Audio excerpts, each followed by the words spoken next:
My players were building a settlement and learned about a temple to the south. They weren't sure to what creed, but they were building their colony on top of a ghost town and figured it could be related to the people that once roamed. They showed up at the temple and had an intense paranoia watching for cult-like activity and other bits of ominous foreshadowing. I was always fond of my ominous foreshadowing, only to discover it's a small commune that simply outlived the town and had a fetch quest for the party. And that got me thinking. In D&D, cults are a popular enemy, and clerics are a popular class. But the cults worship actual dark powers that grant them actual magic, so we have to define what makes this different from this. Now I'm running on 5th edition brain, so I defer to 5e sources more often than not, so let's see what the Monster Manual has to say about this. Unfortunately for us, they are filed with the non-player character's appendix, so if we get a paragraph of description, we are lucky. Let's start with clerical figures. Acolytes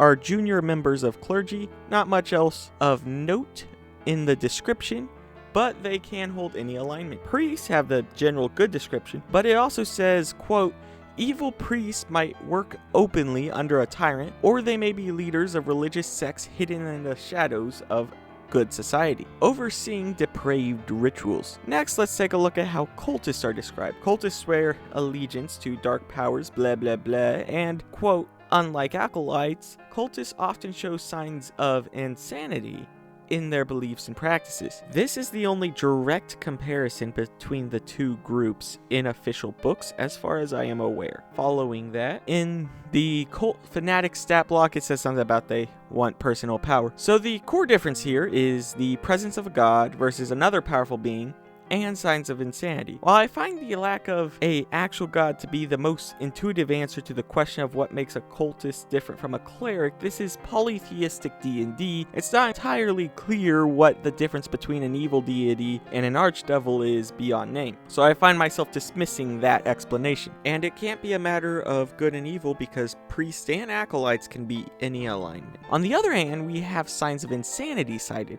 And I like this. You see, D&D has some Lovecraftian elements to its lore that are easy to miss on first glance. This runs in part to the roots of the game. Let me explain. First and second edition D&D weren't very epic heroism-y. They leaned into fear and paranoia. Dungeons where the difference between life and death could be a mirror in your wits were basically the entire point of the game. In this environment, if you read Lovecraftian horror, you can easily see adaptation for making fearsome creatures for the players. The insanity caused by monsters only seen in your most vivid nightmares. And the cults that are beyond all reason that choose to worship them. This, my friend, is where aberrations come in.